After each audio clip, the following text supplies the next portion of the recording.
If you're a quality manager or any type of compliance manager, talking about quality, health, safety, environmental, information security, it really doesn't matter.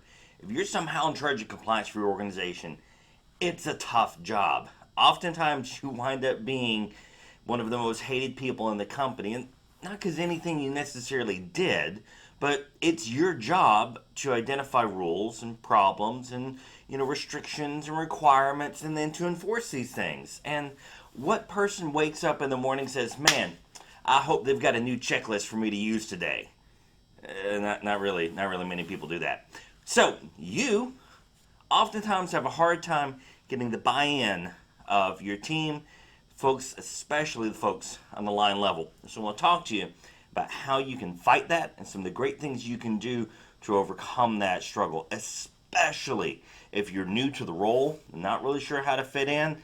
Believe me, I've been there myself. These are some tricks that'll help you out, help you make the most of that job, and really get the buy-in of your team. So first, really, this is it. Is you have to have the trust and respect of the folks you're working with. Simple, right? Just trust and respect. It's easy to do. Well, it's one of those things that you see in all these motivational videos, right? You read in all of these management books. Well, have to have the trust and respect. Great. How the heck do I do that? Right? Especially when the key function of your job is to give rules, to write down conformities, and that maybe the trust part you can get, but that respect part is sometimes hard to do. Simple stuff. Real simple stuff. What you want to do is get to know the folks. Okay, well, that again, it's one of those things that just seems so incredibly simple. It's really hard to do.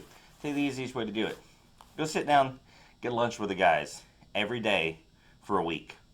Go to every department, eat lunch with them every single day for a week.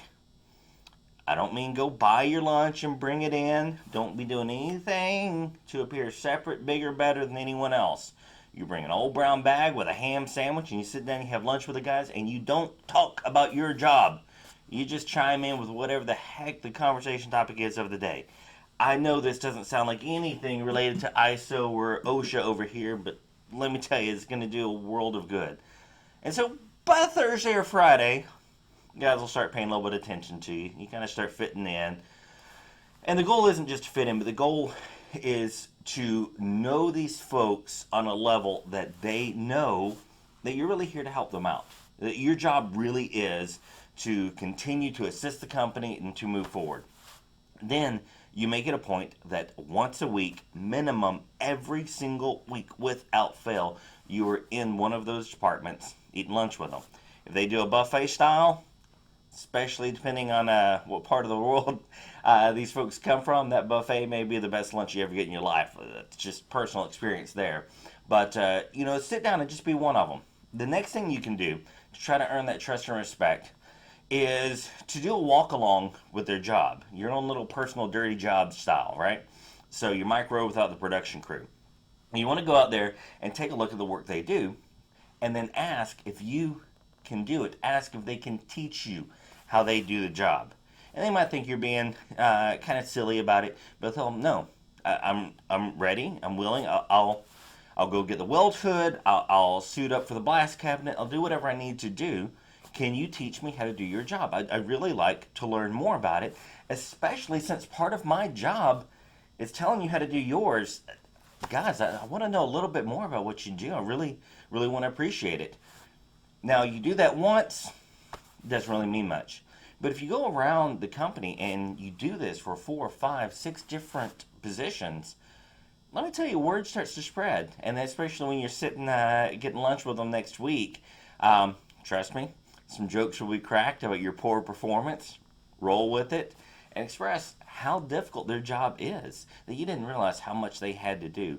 And wow, this must be difficult to do such good work that you do. And when you have those conversations, and they're honest conversations, you are going to make light years of progress. And this is why that's important. The stale, stagnant, rule-seeking compliance manager can achieve compliance. They can achieve a good work environment, but it's stale. and it's stagnant, and it's lacking innovation. It's lacking continual improvement.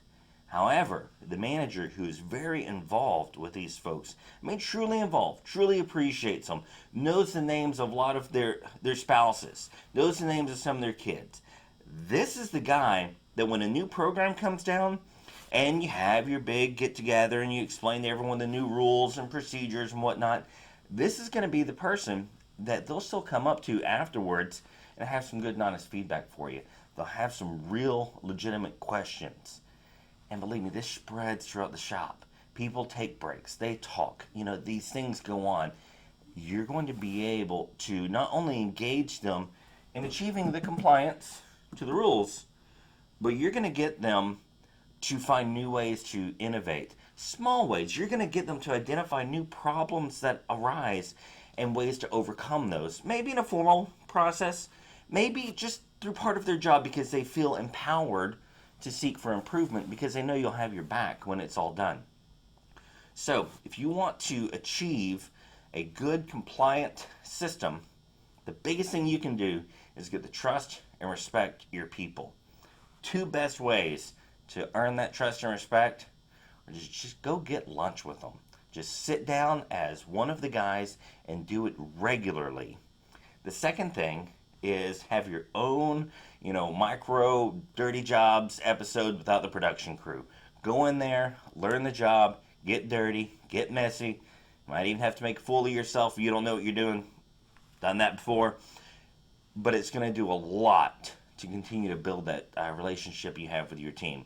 And if you've got that relationship, when you tell them new requirements come down, we've got a new customer and they need it to be done XYZ manner, they will be ready to jump to help you achieve that goal.